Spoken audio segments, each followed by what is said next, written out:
Welcome. This is on, right? You can hear me? I hear myself. Well, hello, welcome, family, friends, and graduates. I am Kelly Albrecht, and I am honored to serve as the Senior Director of our Doctor of Education program and Assistant Dean for the School of Education. Today begins a weekend and a lifetime of celebration for 11 Concordia University graduates who have obtained the highest honor of a doctoral degree. Can our 11 doctors who we are celebrating today please stand?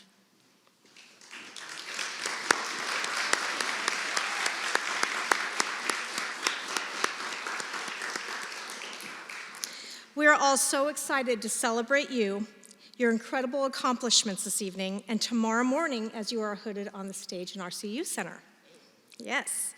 Before we boast and brag about these amazing folks on stage, it's important to recognize our guests who may have suffered a little more the past 3 years than our graduates have. So let me ask, and you all may be seated while we recognize the guest. Let me ask if you are a significant other of one of these amazing graduates, can you please stand?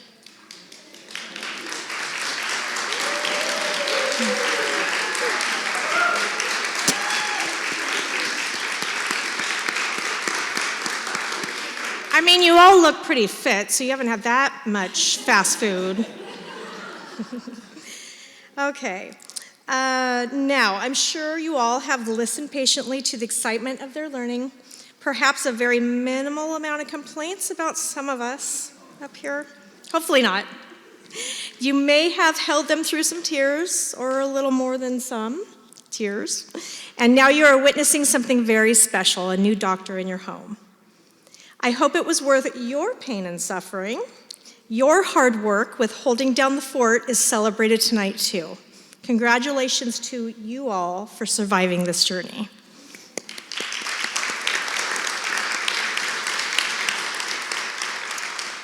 Now please stand if your son or daughter is one of our 11 doctors here tonight.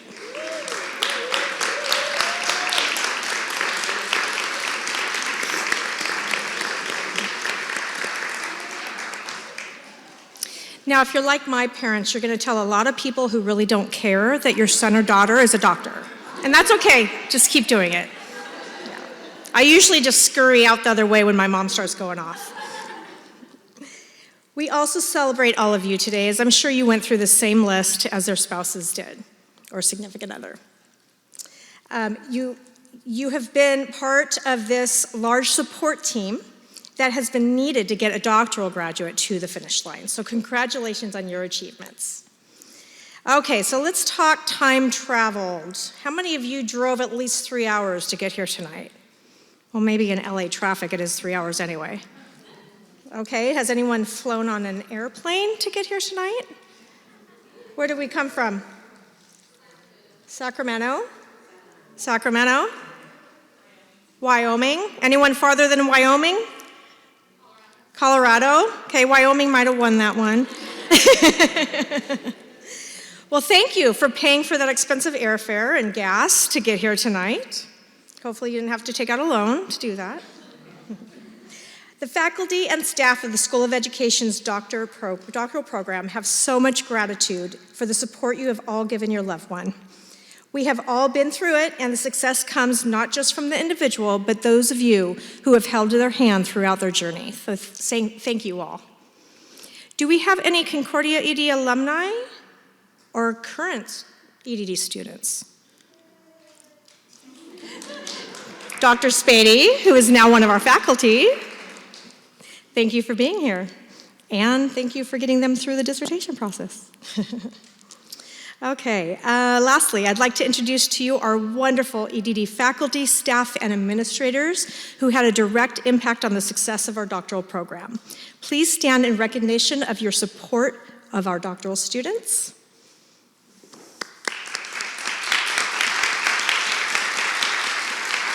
So keep standing, keep standing. I would like to introduce Dr. Tim Young, Dr. Barbara Howard, Dean Dr. Vesner, Dr. Cindy Stevens, Dr. Scott Turner, Dr. Kat Webb, Dr. Belinda Karge, Dr. Kara Bratton, and Dr. Rebecca Spady. And President Michael Thomas. Thank you all. Now we'd like to call up Catherine Pavidis, who is going to do our opening prayer. Catherine.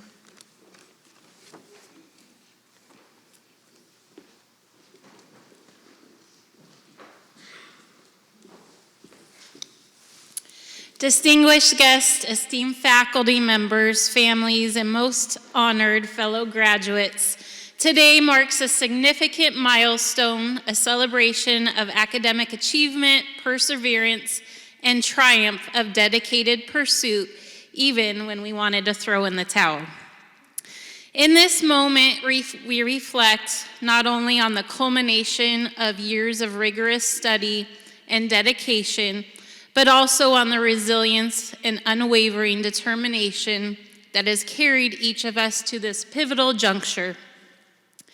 As we gather to honor this achievement, let's draw inspiration from the wisdom found in scriptures. Philippians chapter 4, verse 13, I can do all things through Christ who strengthens me.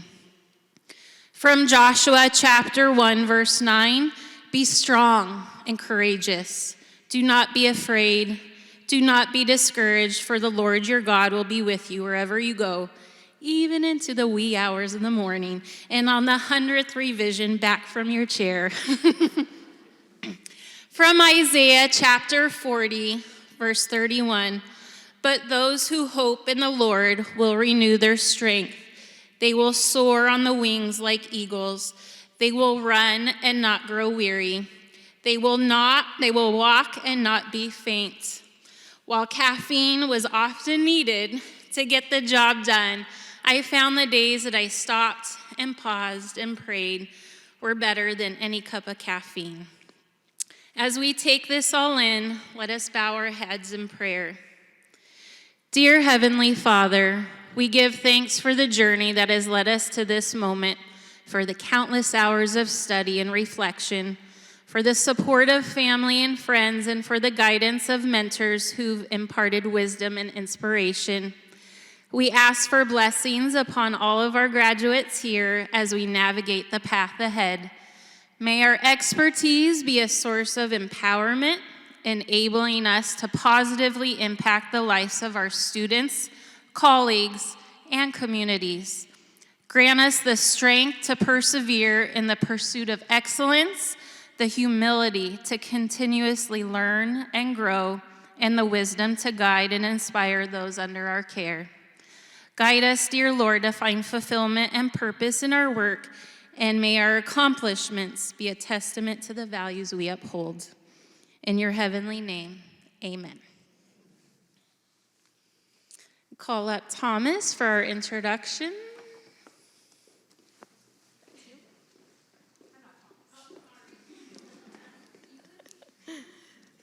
Let me see. Okay. All right. At this time, I'd like to introduce Concordia University's president, Reverend Dr. Michael Thomas, who will present his reflections on leadership. Dr. Thomas came to Concordia University, Irvine in January of 2020 from Concordia University, Portland, Oregon.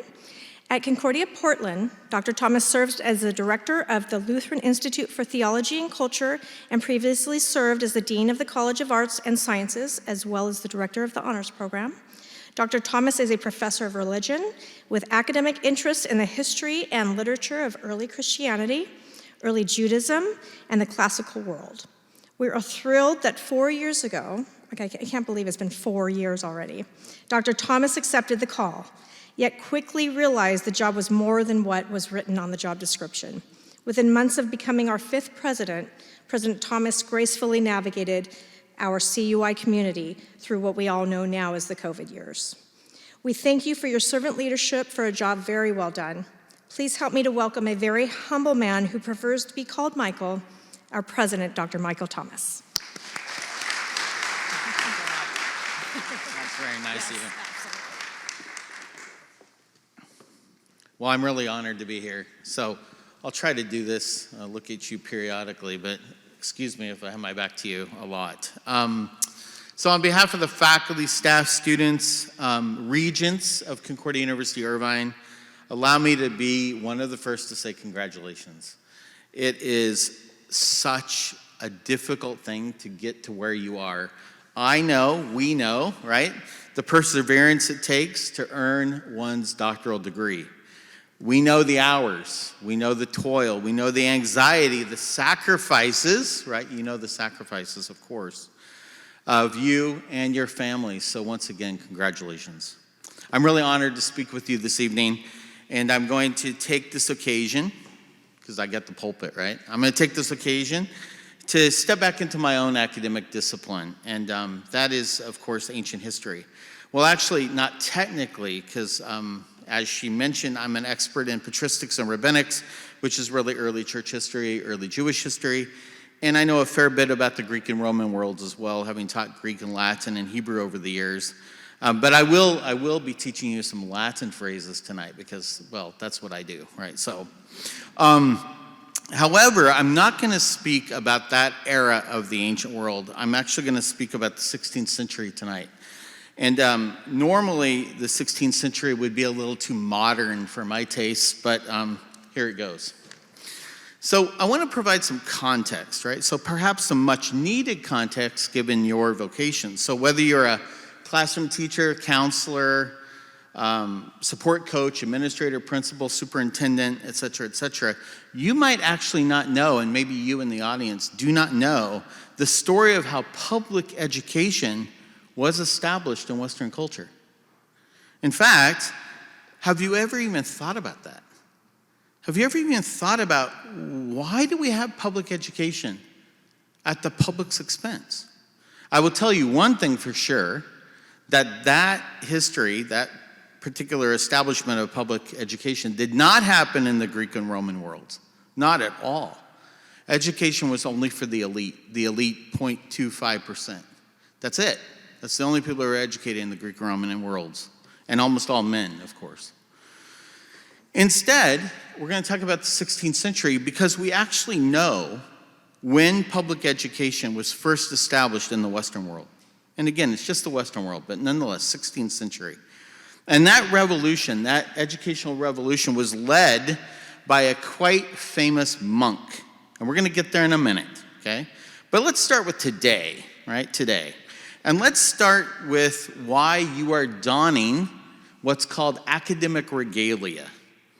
And you're going to soon, right? Well, you have your hoods on, but officially be hooded, right? Later. And so why do we wear these costumes? No, regalia, right? Not costumes. But why do we wear these silly things, right? Well, it's part of a very long European tradition dating back to the monasteries. So let me take you back. So with few exceptions, the medieval scholar, the medieval university professor, was a cleric, and almost always a monk, a monastic. Therefore he, and I'm sorry to tell you in the room that the monastics were he's, they were usually a member of a religious order, so Dominican, Franciscan, Benedictine, Jesuit, Capuchin, etc. And speaking of Capuchin monks, I'm going to take an interesting tangent. I'll do a few tangents tonight because I'm a university professor and I have the microphone. So, if you ever get the chance to travel to Rome, try to go beyond the Forum and the Colosseum, et cetera, and try to go to a little religious crypt near the U.S. Embassy. It's actually the crypt of the Capuchin monastery. So it's the crypt of the Capuchin monks. Hundreds, if not thousands, of monks are buried there. They are buried in their brown habits. And it's, well, to some people, it's a macabre sight, right? These bones in brown fabric, right? But to the Christian faithful like myself, this is a glorious testimony to their belief and our belief in the bodily resurrection of the dead. Those bones shall live, right? And they actually put their bodies on display for other people for that very purpose. And the signs actually say in Latin, these bones shall live, right? But not all people go in with this kind of sense of theology. In fact, Someone, sometime, and we don't know who this someone was clearly touring these crypts and was pining for an espresso.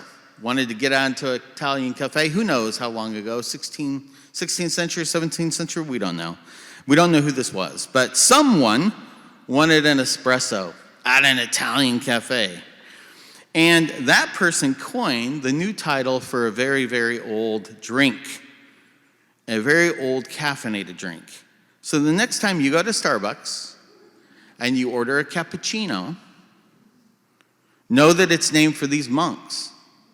Brown and white cappuccino. I'm not making this up. I know you think it's a joke. I'm a historian. I would never make things up. True story. Cappuccino comes from this Capuchin crypt in Rome. So anyway, little history fact there for you. So, okay, back from the tangent. Although that's a really great tangent, is it not?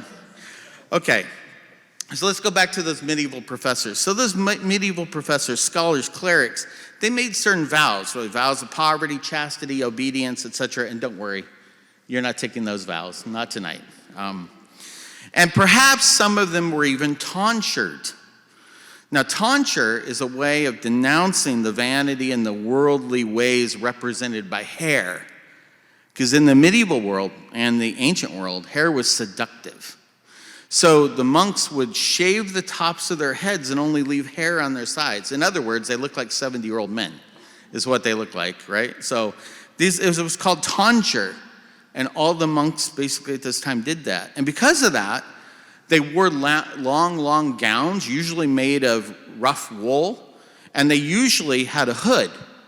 Because the buildings they were in, the monasteries, the churches, they were unheated. They were stone unheated buildings. So they would wear a hood to cover their tonsured head. And later, of course, that was superseded by caps and such. For example, these. And by the way, these are not mortar boards. These are tams. Because why call it a beret when you could call it a tam? Regalia and tams. Yeah, we'll get back to that. Okay. So, a statute adopted in 1321 at the University of Coimbra in Portugal required that all doctors and bachelors wear gowns. So here's the move from medieval clerics wearing monks for warmth to now decorations to kind of set these people aside as teachers. And let me pause here and give you the Latin word that's behind the word for teach. And that Latin word behind the word for doctor is doceo in Latin. It just means to teach. So the word doctor is not about physicians. Sorry if there's any physicians in the room. The medieval world called you leeches. The only true doctors were these kinds of doctors. Doceo. I remind my physician of this every time I go to the office. He absolutely loves that, actually. He's a pretty good sport. So the title doctor is actually reserved for the teacher, more specifically a teacher of advanced subjects, equivalent to our title professor. So later in the days of Henry VIII in England, Oxford and Cambridge first began prescribing a definite academic dress and made it a matter of university control over the faculty. You wear this when you work for us. And the assignment of colors to signify certain faculties was a later development, actually a 19th century American development. So white, so sometimes you'll see doctoral robes with white. The white actually comes from the fur trimming from Oxford and Cambridge. And because they were the schools of arts and letters, white symbolizes the disciplines of arts and letters, English, etc. Red, one of the traditional colors of the church, was given to theology. Green, the color of medicinal herbs, was given to medicine. And olive, because it's close like medicine, was given to pharmacy. Golden yellow, standing for wealth, which at that time the scientific disciplines represented, was given to the sciences. And light blue, designated for education. Some universities eschew these color differences and only award one hood to all doctoral degrees, and that is dark blue. The University of Virginia, my alma mater, is such a school. Dark blue is the only only color awarded of a hood of any discipline. Doesn't matter what you study at UVA. You get a PhD or an EDD, you wear blue. That's it. And that was a leavening effect, right? Equality effect. We're all doctors. That's the idea there. And while we're on the topic of alma mater, this is another Latin phrase, because today and tomorrow, Concordia University Irvine becomes your alma mater for your doctorate. Alma mater means nourishing mother. Nourishing mother, because education was seen as the milk of knowledge provided by the mother, the university. If at this point you're wondering about this digression into medieval history, first of all, you now know what my wife has to go through when I launch into a story. And she takes the wine bottle away and says, "We're done with that story." We've been married almost 30 years, so she doesn't even bother to even ask anymore. So she's learned that lesson. But there is an actual point to all of this, even though it maybe seems like there isn't. But let's go back to that monk in the 16th century. So he is a well-known rabble-rouser. He caused quite the stir in his day. In fact, the Western world as we know it would not exist without his efforts. One can trace, and listen to this list, one can trace religious freedom, political freedom, free speech, freedom of the conscience, academic study and debate, modern economics, science, medicine, and even the very notion of a human being as an individual to this monk. And for this talk, one of the most important contributions of his was his argument that a public universal education for boys and girls, 16th century, 500 years ago, a Roman Catholic monk argued for the education of boys and girls provided by the public coffers. Who is this person? A German monk named Martin Luther. Concordia University Irvine is a Lutheran university founded on this legacy, but you might not know there are 40 additional colleges and universities in the United States that are Lutheran, and Lutheran elementary, middle, and high schools, nearly 700 of them, is the second largest collection of private schools in the United States, just behind the Roman Catholics. How did this happen? How is Luther, this monk in no land Germany, responsible for this renaissance of human learning? Well, just an aside, and I will promise I will not lecture on this, the Renaissance itself, the very idea of the Renaissance itself was the outgrowth of Luther's revolution. Not just theological revolution, but educational one. And it kicked off the Western world. But that's a different story for a different day, and I promise I won't go in there. Okay. But let's go back to 1517. In 1517, Luther nailed up the 95 Theses. Well, we don't think he actually did this, but nonetheless, let's stick with the myth. So the 95 Theses, these were propositions to be debated. And if he nailed them up, we definitely know he wrote disputations, propositions to be debated. They were written in Latin, by the way, because that was the language of the educated.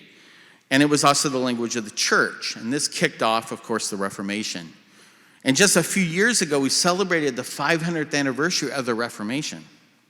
Luther was an Augustinian monk, and he unleashed an enormous, enormous firestorm within the Western church and Western society. While many know of Luther as a religious reformer, almost no one thinks of him as an educational reformer. But he transformed education fundamentally. In fact, each of us owes such a debt to Luther that we don't even know we owe.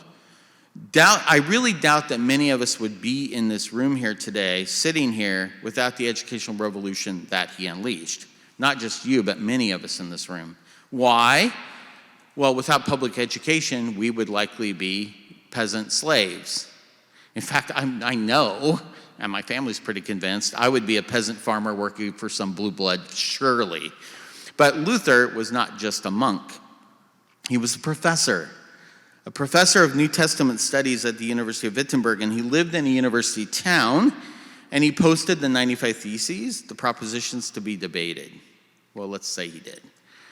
In the 16th century, these debates, again, were among the elites in Latin, but In the 16th century, the very idea of a literate labor class, reading and interpreting any text, or even the idea that the middle merchant classes would be allowed to read anything, the Bible or anything else, and make personal religious judgments or political judgments, was seen as a grave threat to both Christendom and to the established political order. Religious tenets could only be understood and explained by the clergy, who were educated by the church herself. Luther saw matters very differently. At the very heart of his teaching, he urged the returning to the source of the Christian faith, the Bible. And the faithful could only read, understand, and discuss the Bible if it were written in their common tongue. So Luther delivered the very first translation of the Bible into the vernacular language of Wittenberg and the surrounding environs, and that common tongue was German. In fact, from this translation, a standardized written German was, established and it emerged. This work's influence, Luther's German Bible, the influence cannot be overstated. In time, a Lutheran Bible would find its way into every home and every German Protestant's family. And Luther's German standardized the German language and forms the very heart of the modern language German today. But a German Bible was of little use to an illiterate population. Therefore, Luther was committed to the idea of a universal education. One of his first acts as a young reformer was to recommend monasteries be turned into schools. He pressed the local rulers to open public schools, and nearly every parish established its own school. But how to fund this? Luther did what he always did best. He wrote a letter, a very important letter, titled, quote, "To the councilmen of all cities in Germany, that they establish and maintain Christian schools, Christian public schools." Here is an excerpt, and I hope part of it rings true. Quote, and think about what this means for us today. I won't make commentary, but you'll hear why it's so poignant for 2023. Quote, "It therefore becomes the business of councilmen and magistrates to devote the greatest care and attention to the young. For since the property, honor, and life of the whole city are committed to their faithful keeping, they would fail in their duty towards God and towards other humans if they did not seek its welfare, the welfare of the city, and improvement with all their powers day and night. Now, the welfare of a city consists not alone in gathering great treasures and providing solid walls, beautiful buildings, and a goodly supply of guns and armor. Nay," and here's why 2023 is so apropos, "nay, where these abound, guns, wealth, walls, where these abound, and reckless fools get control of them, the city suffers only the greater loss. But a city's best and highest welfare, safety, and strength consist in its having many able, learned, quote, wise, honorable, and cultivated citizens," unquote. "Such people can readily gather treasures and all goods, protect them, and put them to a good use." Hopefully, a few lines stood out in this excerpt from Luther's letter. For this institution is part of a 500-year legacy of this very concept of Luther, the Lutheran intellectual tradition, which includes the formation of teachers to ply their trade in both public and private institutions. Consider our mission statement here at Concordia. Concordia University, Irvine, a Lutheran Christian university guided by Christ's Great Commission, develops wise, honorable, and cultivated citizens, direct quote, to serve church and the world. And as Provost Ashman is apt to remind us all, nearly weekly, Luther's use of the word citizens here is a variable. It's a variable for all the academic disciplines at Concordia. Wise, honorable, cultivated nurses, wise, honorable, cultivated accountants, scientists, psychologists, kinesiologists, musicians, counselors, and of course, wise, honorable, and cultivated educators. And before I close, and I am going to close, I want to point out one more revolutionary idea with which Luther challenged the German princes. There was no question of denying women the benefits of literacy and knowledge. Luther states explicitly, I cannot emphasize this enough, 500 years ago, listen to this quote, And would that every town had a girls' school as well, where the girls would be taught the gospel for an hour every day, either in German or in Latin, universal education for boys and girls, paid from the community chest. This legacy continues today here at Concordia and around the world. Even outside of North America, the very word Lutheran is synonymous with schools. In Africa, you say Lutheran, they think schools. Southeast Asia as well. And today, you are part of that tradition. Adorned in your academic regalia, yeah, they're costumes, but nonetheless, adorned in your academic regalia, donning your tams, you are connected to the origins going all the way back to the monasteries. You wear that well, wear that proudly, because you are a graduate of Concordia University Irvine, and heir to 500 years of educational excellence. So let me once again say, congratulations, doctors.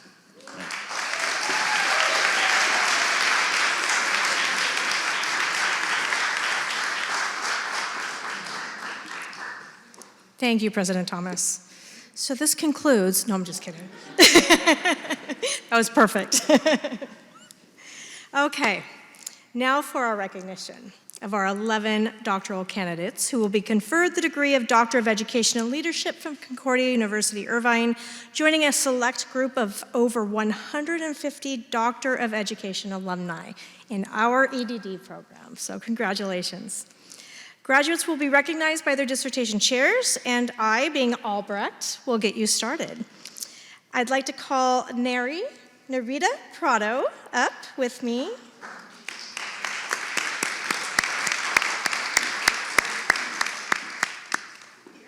Yes, here. Neri and I began working together late in the process, actually very late in the process. Nobody ever said obtaining a doctorate is easy, and many of us, including Neri, faced some challenges along the way, which were quickly overcome. God places us in each other's lives for a reason, and I am blessed we were paired together when we were. Can I ask Narita's family to show me their hands? Where are they sitting? There they are. Okay, Luis, her husband, and her daughter Naya are here. Where's Naya? There you are. Her brother and his wife, Narita's parents, are here tonight. So this experience is, I'm sure, utterly fascinating for her parents and our whole family. Neri's parents did not finish school, and in fact, her father never went to school. He can't understand my English, and he probably won't understand my Spanish, and he most likely will not understand, he'll probably laugh at what I'm about to say, but I'm gonna try. This comes from a white, very Orange County girl. So Jose, this is for you. Criaste una hija brillante.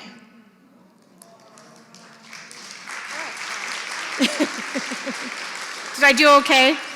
I had 3 years of Spanish and I could say baños and cerveza. I'd like to read something Neri said to me. As the oldest of their children in a new country, culture, and system, my parents and environment have primed me for hard things, and maybe that is why I've been able to enjoy this process, as arduous as it can be. What I appreciate the most from my family in this doctoral process has been that they have allowed me to be just a little selfish and enjoy this journey fully. Thank you to her family.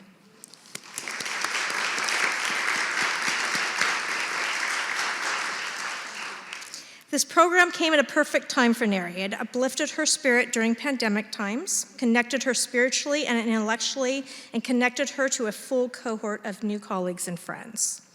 It was God's perfect timing. Neri, your dissertation titled Analysis of Intersecting Factors Impacting the Equitable Identification of Diverse Gifted Learners, will make a great impact on the students you serve, and you are headed towards more greatness in your future. Congratulations, Dr. Prado.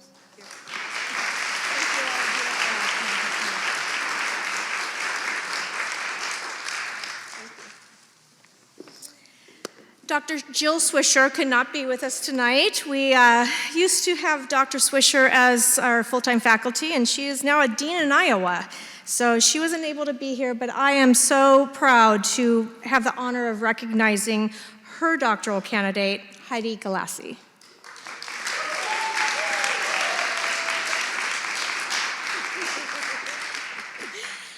Heidi Galassi reflects a journey that intertwines innovation and dedication across two diverse realms.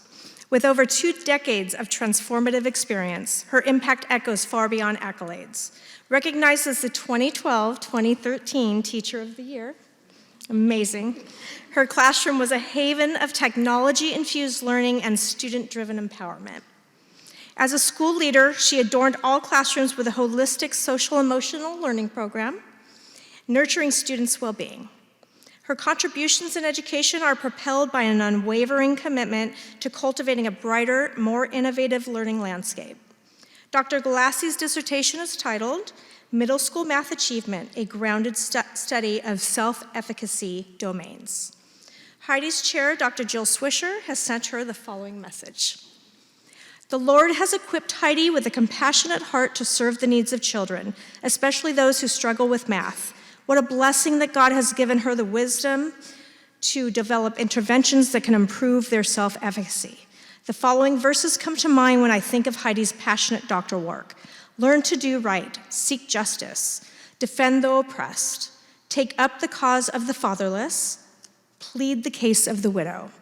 The Lord longs to be gracious to you, therefore he will rise up to show you compassion, for the Lord is a God of justice. Blessed are all who wait for him. Isaiah 1:17-30, verses 18 through 19. May Heidi continue to recognize the God-given responsibility she has for the best interests of the children who attend her school. May Heidi walk in wisdom, integrity, grace, and truth. Proverbs 2:1-11. And may the Lord strengthen her with power through his Spirit. Ephesians 3, verse 16. Congratulations, Dr. Galassi.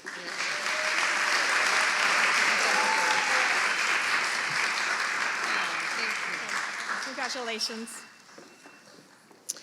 Dr. Belinda Karch is our next chair, celebrating 3 doctoral graduates this evening.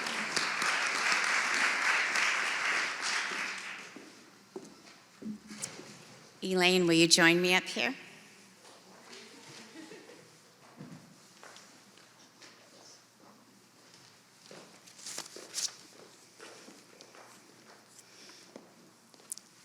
Come on up here. All righty.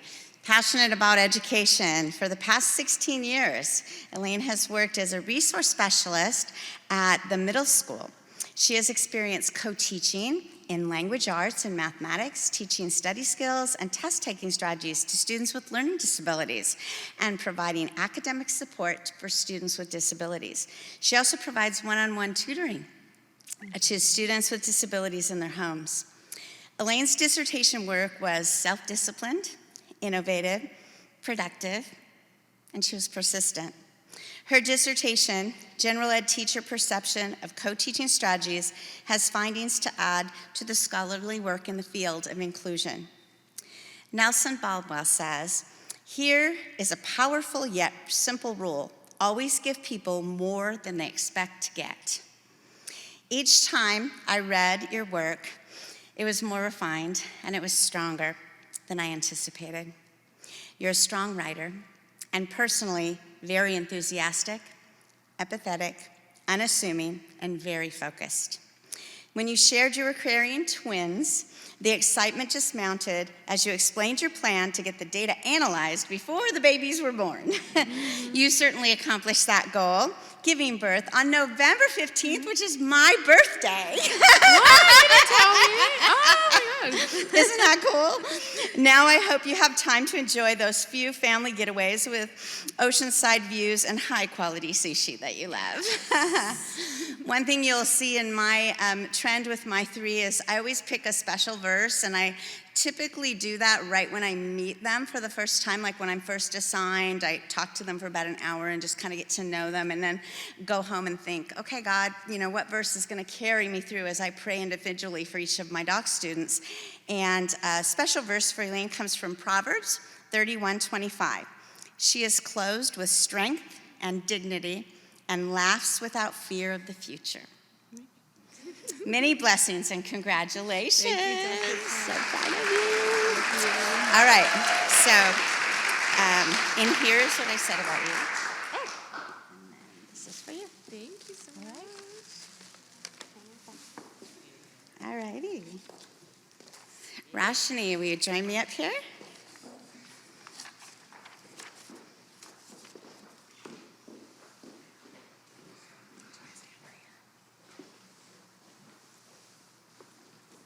Come closer. So Roshni has worked in education for 14 years and has spent nearly 20 years working with school-age children of all grade levels.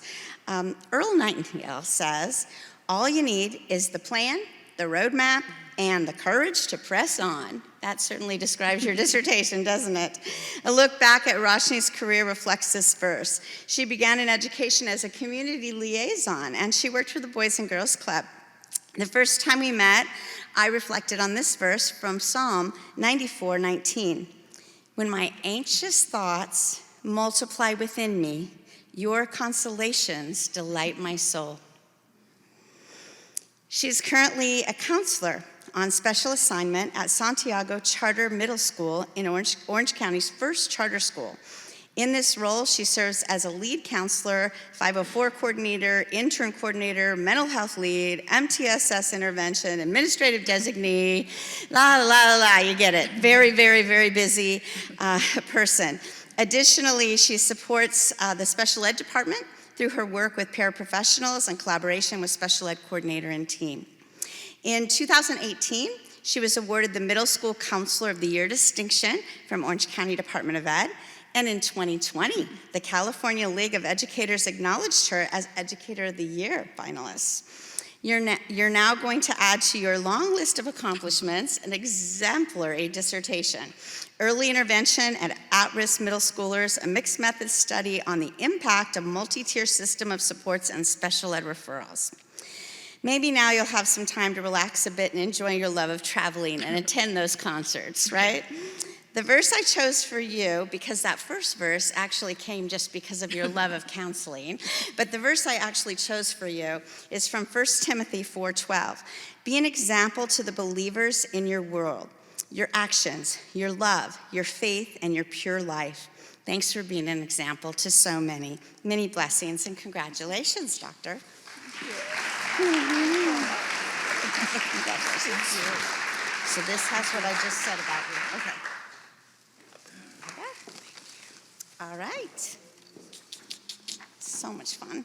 Magali, you want to join me up here?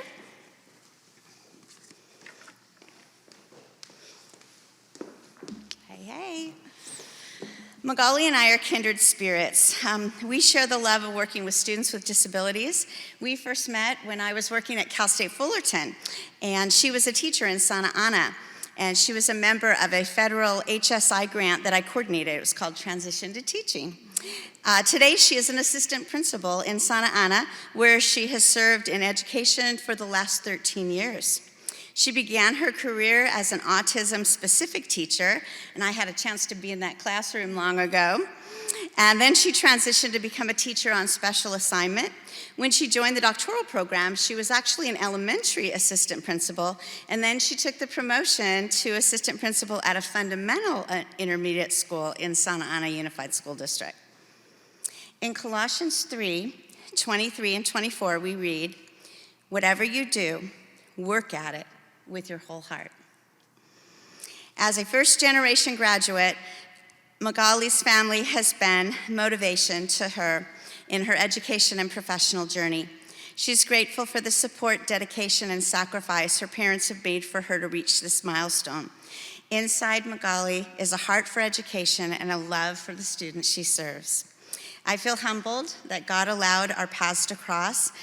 I know I was really harsh in editing your papers with discovery eyes and tracked those suggested changes probably more than you would have liked. Your committee provided amazing edits that caused you to really stretch and think beyond for possibilities. Your dissertation, administrator training, expertise, and special education background leads to effective, individualized education program meetings is exemplary.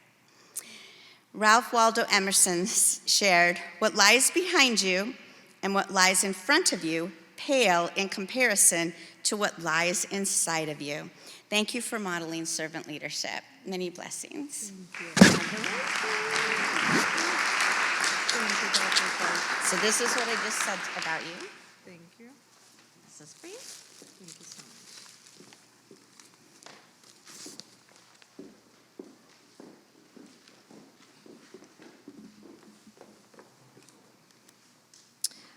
Dr. Nena Akpara could not be with us this evening, so in her place, committee member Dr. Kara Bratton will be recognizing her student.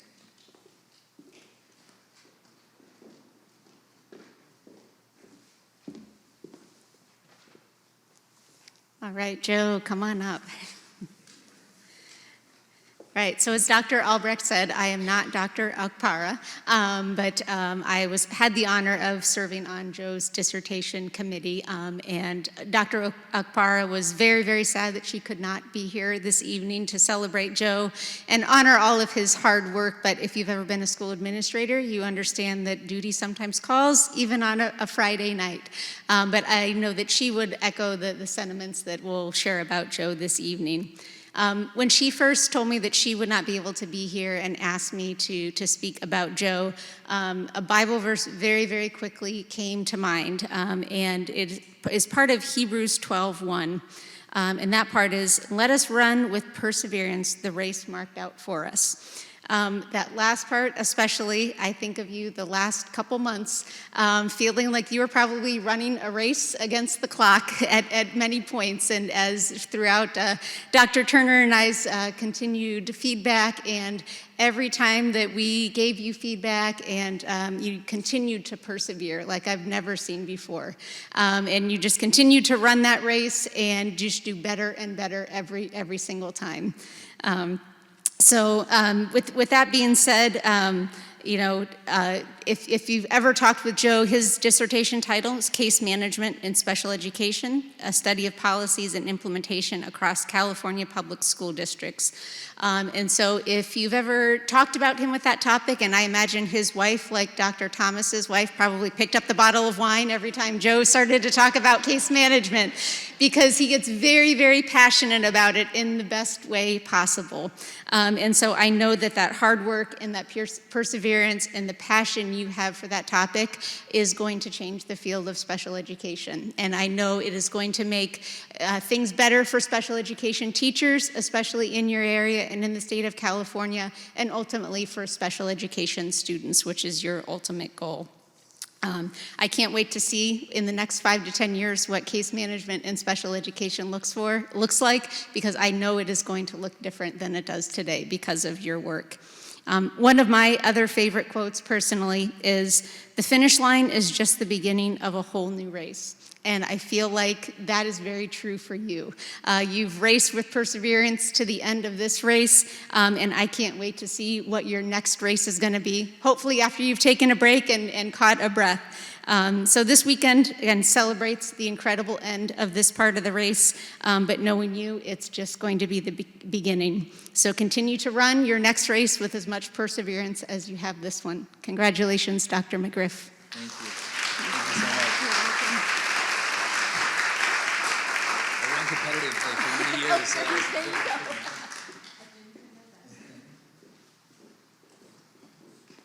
Joe, you're a Concordia lifer too, aren't you? Do you have? He has gotten all of his degrees and his teaching credential through Concordia. And you're applying to be a faculty member, right? No, congratulations. And what a perfect recognition, because I've never seen one. You have a gold medal in the Olympics for the race you ran, so perfect. And an exceptional dissertation, so congratulations. Okay, please welcome Dr. Rebecca Spady to the stage, who is celebrating one graduate tonight.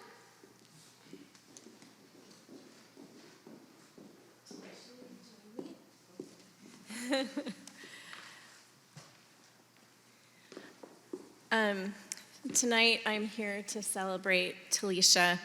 It has truly been an honor to work with Talisha during the dissertation process. This is her 13th year in education, and she's held various roles. Currently, she is a 5th grade teacher in the Bay Area, and her dissertation is on documenting strategies within integrating instructional technology in K-12 education.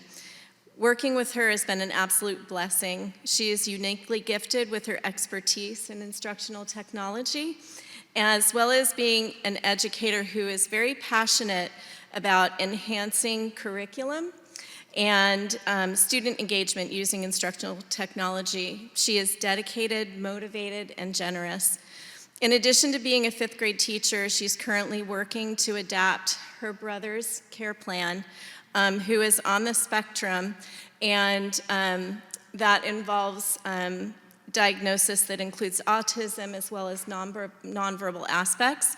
And she is working to help him to become more independent, as well as to strengthen his current support and his future. She is truly devoted to her family and continually applies her knowledge and understanding to benefit everyone in her sphere of influence. During her doctoral journey, Talisha overcame many obstacles, but she continued to persevere through each and every one. Therefore, the verse that exemplifies Talisha is James 1:12. Blessed is the one who perseveres under trial, because having stood the test, that person will receive the crown of life that the Lord has promised to those who love him. Talisha is truly a gifted educator and is a blessing to everyone who knows her. She is already looking to the next steps to sharing her knowledge through speaking opportunities and publishing. Talisha, congratulations. Oh, how fun. And everything is in here for you. Oh, awesome, yay.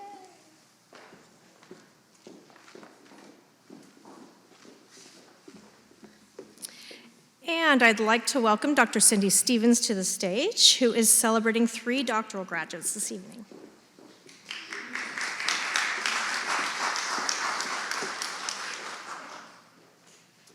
And celebrates the right word. Thank you, Dr. Albrecht. Like probably all of you, God has blessed me with many opportunities in my family, in my personal life, in my professional life. And I'm sure that no matter what you do, you can probably say that too. But the biggest honor that I think I can say that I have had is to be able to be a chair or a committee member or a teacher of folks that are working on their doctorate. It's a special place to be. It's a special place to be for them because they don't know what they're getting into until they've finished. But we do. And we watch it and we coach it and we hear them. They don't think we do, but we hear them. And we become friends. And we are friends. I think I've had all of you in class, and I've been honored to have some of you as a committee member, or in this case today, a chair. So by the time you get to this point, we've seen just about all of you that we can see. And look where you are. So what I'd like to say to you is thank you for this honor. And to those that I had the most honor to chair, thank you for the privilege. And when I met families tonight, they go, oh, I recognized your voice, or yeah, I've seen you, and I know your dogs and your cats. I've seen them. And that's how we become friends.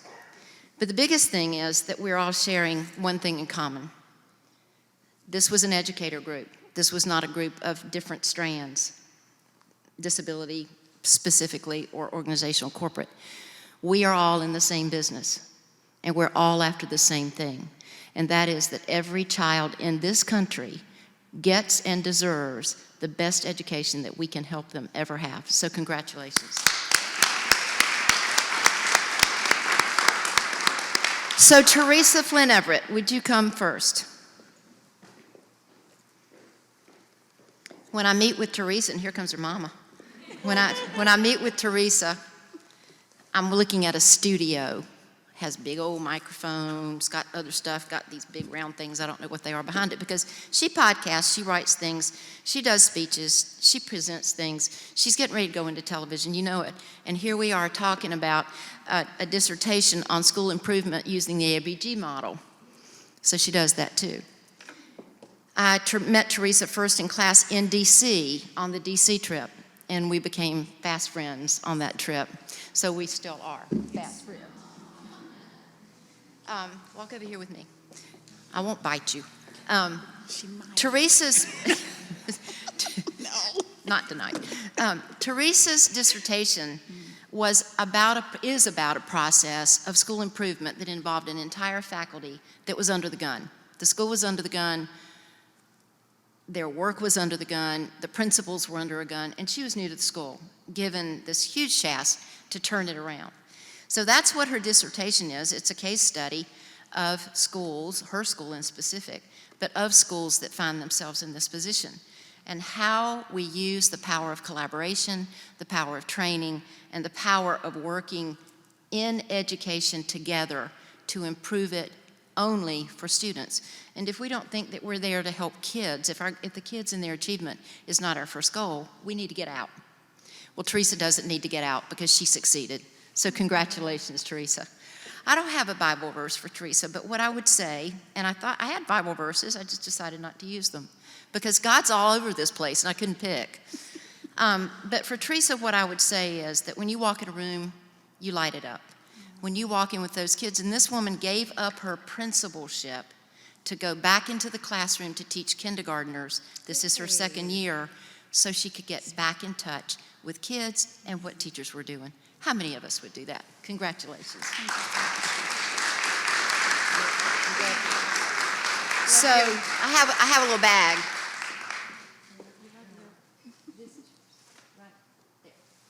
So Teresa, wherever you go and whatever you're going to do, you're going to do it well. And people will appreciate that you have been with them, and I do too. Thank you so much. Love you. You too. I like a love fest. Dr. Joshua Medrano. Joshua has a dog named Riley and a new one named, what's your name? Maya, Riley and Maya. I met Joshua a long time ago too, and we were in class and we've been to DC and we've done all of that stuff. Those of you who don't know what DC is, talk to your kids. But what I can tell you about Joshua Medrano is nothing stops him. He's had some really hard times over the last couple of years. Some very personal, some health. He's changed schools. He's helped to make one school get better, and then he goes to another school. And Joshua just doesn't stop. And we laugh and we play when we work. And then I'm not real sure what he's doing sometimes because I haven't seen much, and he sends me this wonderful work. So Joshua, what I would like to say to you is that I'd love to be in your robotics club because they win championships. I'd love to be one of the students that's having trouble and a parent that's having trouble because you're going to make sure that what happens for that student and all other students and parents is fair. I'd love to be the principal of you like one of my other doc students is the principal of him because I think it would be a wonderful team. But more than anything, I'd love to be a part of the family that you so cherish. And they are here, if you'll stand up. Where are you all back there?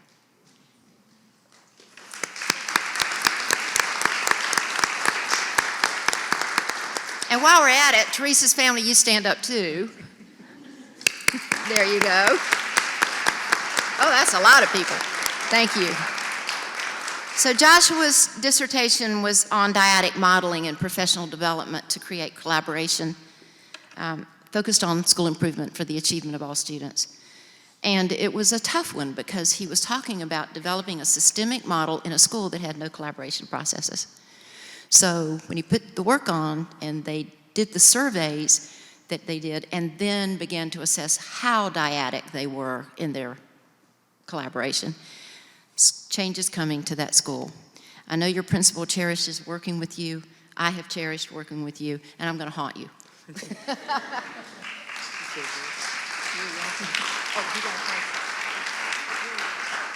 you. And last but not least, Catherine Pravitas, who I didn't know until about 3 weeks ago was called Cat. So that's how well I know my students. There's not much that Kat Pravitas hadn't done. She's been a special ed teacher. She's been an assistant principal. She's been an ELA person. She served on the California Credentialing Commission to represent teachers. She's right now a leader in the work of restorative circles. Now, the word restorative in and of itself means fix something, means repair, and we've had conversations about that. In fact, one of my conversations was, you need to go back in there and say why you're talking about restorative and what are you going to fix? And she goes, oh, okay. So she got that in there. But what I have learned from her and what I have learned from the example that she has put out there really doesn't have anything with restoration. It has to do with what she's already restored. And this is what I found from her work on the impact of restorative circles, quality circles, whatever we want to call them, class meetings, on the achievement and social emotional development of elementary students. In her work, she had people volunteering to be in her study. That's a rare thing. They were saying, oh, I heard that so-and-so, or will you put me in your study? And these were teachers that wanted to have a voice about the value of restorative circles. And knowing that restorative circles have something to do with repairing, she was about the business not only of getting us past COVID and getting us past learning loss that occurred, but getting over the mental health and social emotional health issues that we see in our schools today, not only amongst students, but among teachers. So Catherine, what I want to say to you, one of the most persistent people I think I've ever worked with, Catherine and I kind of came to be chair and student kind of a little bit late. In our first meeting, she said, I'm going to do this, and I'm going to do it by then, and I'm going to do this, and I'm going to do it by then. I went, okay, we'll do that. And she stuck to it. And that persistence has resulted in, I think, a dissertation that will inform the profession on how we repair continuously the achievement, the motivation, and the security of our students who are learners. Thank you, Catherine. And she has a cat. Thank you all for being here.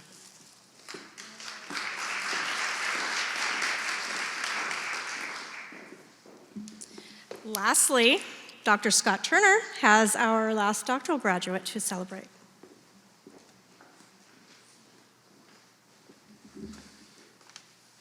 All right, well, good evening.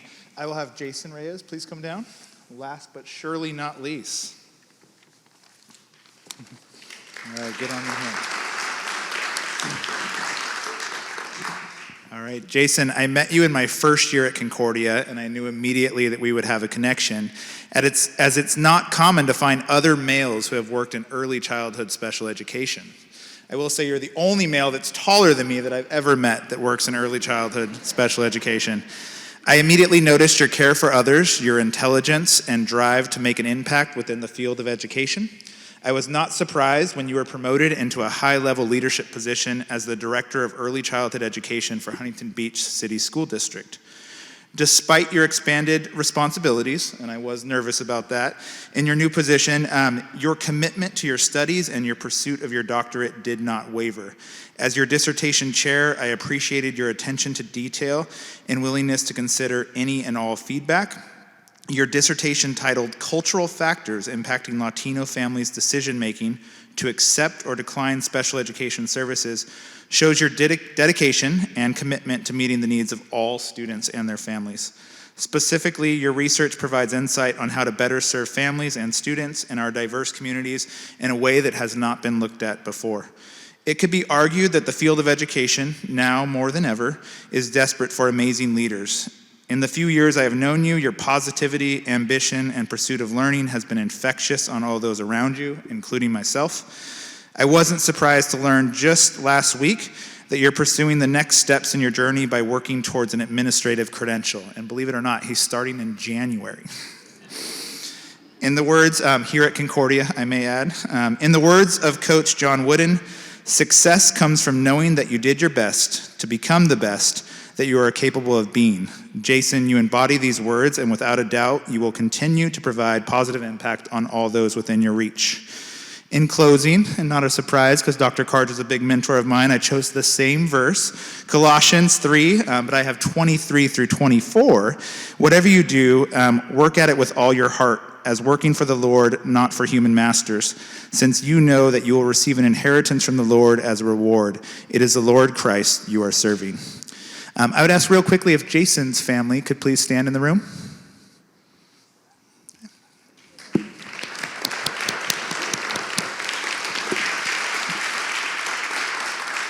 You have raised a remarkable young man.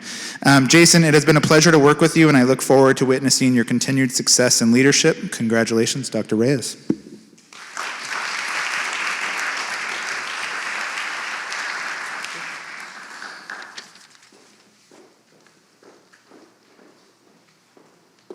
She just can't get away from the microphone. And I'd like Dr. Thomas to come back up and we'll talk together. We have 2 more hours. I inadvertently did not have Kat Pravita's family stand. Would you please? Thank you.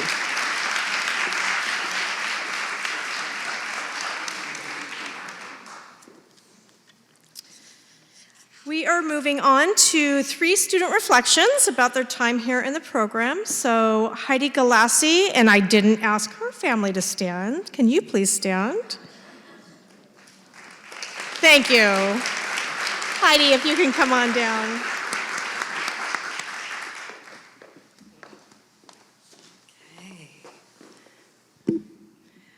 Hi, good evening. Today marks a momentous occasion, one that we've all been eagerly anticipating. As I stand before you, a newly minted doctoral graduate, it's impossible not to reflect on the incredible journey that brought us to this very moment. Our time together has been nothing short of remarkable, filled with laughter, tears, and a myriad of unforgettable experiences. When I embarked on this academic adventure, little did I know the profound impact it would have on my life. We began our journey in the virtual realm, remember that? Meeting online in a world that at times seemed confined to pixels on our screens. But even through the digital divide, we forged connections that transcended the limitations of the virtual space. Friendships blossomed, and together we navigated the intricate avenues of our individual journeys. One of the unique aspects of our journey was the delayed gratification of meeting each other in person. The COVID-19 restrictions initially kept us apart physically, but it only fueled our determination to thrive in the face of diverse adversity. And when the day finally came, when we could finally share the same physical space, it was nothing short of inspiring. I'll never forget the moment we met in person for the first time. The mix of excitement and curiosity was palpable as we tried to match the faces that we had only seen on screens of the individuals standing before us. There were smiles of recognition, hugs of joy, and of course the occasional, I thought you'd be taller. That one was for me, yeah. It was a testament to the power of virtual connections and the human spirit's ability to transcend the digital realm. As I look back on the countless hours of research, the late night sessions, and the moments of self-discovery, I can't help but appreciate the unique blend of challenges and triumphs that defined our doctoral journey. We became a community, a support system that celebrated each other's successes and lifted each other up in times of struggle. Together, we weathered the storms of uncertainty and emerged stronger, more resilient, and more equipped to face the challenges that lie ahead. We stand on the cusp of new beginnings, armed with knowledge, friendships that will last a lifetime, and the unwavering belief that we are capable of changing lives with the tools and strategies that we've learned throughout our journey. In conclusion, I want to express my deepest, deepest gratitude to my fellow graduates, our families, and the dedicated faculty who guided us along this transformative path. As we step into the future, let us carry the lessons we've learned, the friendships forged, and the memories created as we embrace the next chapter of our lives. And may our collective journey continue to inspire and uplift those who follow in our footsteps. Thank you.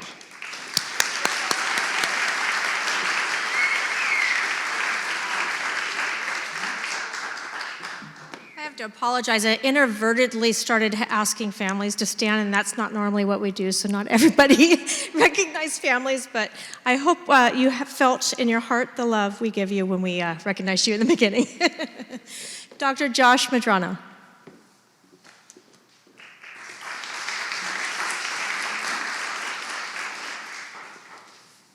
Good evening, everyone. Ladies and gentlemen, esteemed faculty, proud parents, and most importantly, our graduates. Today is a day of celebration and reflection. As we stand at the threshold of a new chapter in our lives, it is essential to express our deepest gratitude. First and foremost, I want to extend my thanks to the dedicated faculty and staff who have tirelessly guided us through our doctoral program at Concordia University, Irvine. Their wisdom, patience, and unwavering support have been the pillars upon which our academic achievements stand. They have not only impacted knowledge, but also instilled in us the values of perseverance and curiosity that will serve us as guiding lights in our future endeavors. Next, I'd like to thank my classmates and my minty fresh friends. We all know that these past years have not been easy for us. From balancing full-time jobs, families, and a never-ending, can you see my screen?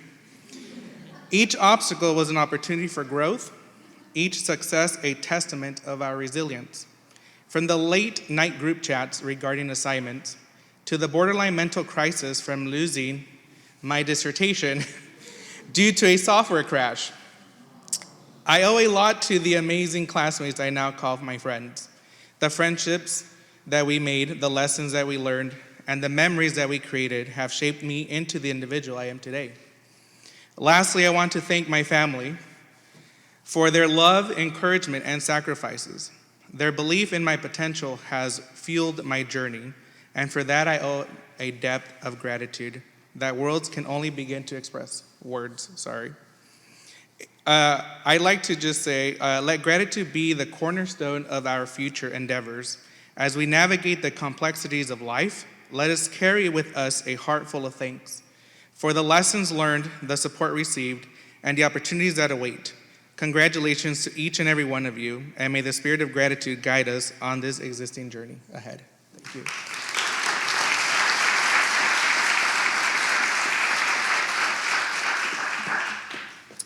And lastly, Dr. Magali Ponce.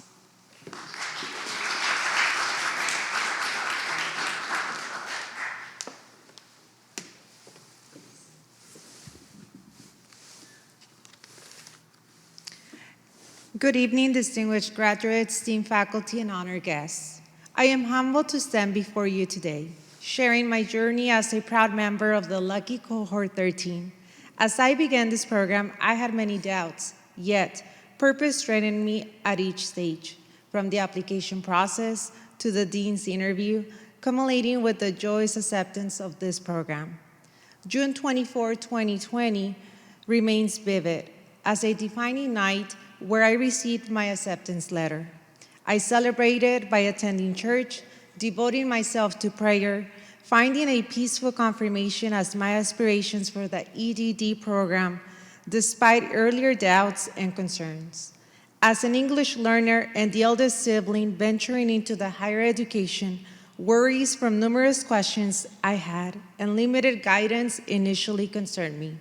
However, my background in special education offer assurance in choosing my research topic and boosting my confidence. Joining Lucky Cohort 13 marked not just the introduction, but the birth of enduring, impactful friendships. Over 3 years, Our bonds thrived, celebrating in our cherished group chats as we share milestones with each other. The first seminar on July 23, 2020, signaled the beginning of our collective journey in this program. My time at Concordia Irvine has been transformative, applying new concepts in my profession, acquiring knowledge, and overcoming challenges made my journey invaluable. Dr. Karch, as my chair, consistently provided unwavering support, complemented by the encouragement from my fellow cohort members, enriching this remarkable experience. In conclusion, I extend my heartfelt gratitude to Cohort 13 and everyone here tonight. Thank you.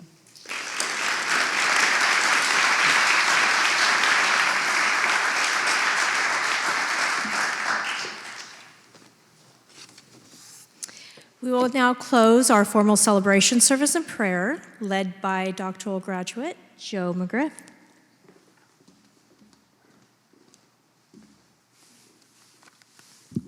Please join me in prayer. Dear Lord, we thank you for this opportunity to celebrate the gift of education. We are grateful for your bountiful blessings, including all of those who have helped to bring us here today. We look forward and ask for your guidance as we continue to do your work. Please watch over this group as we go out into the world. Please give us strength and patience. Please help us to make decisions with wisdom and love. In your name we pray, amen.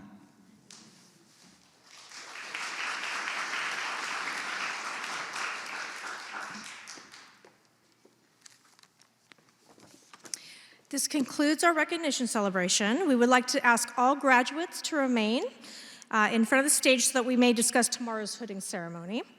We thank all of you for coming tonight, and congratulations, graduates. God's blessings to all of us as we await the celebration of the birth of our Lord and Savior Jesus Christ. Safe travels home, everyone.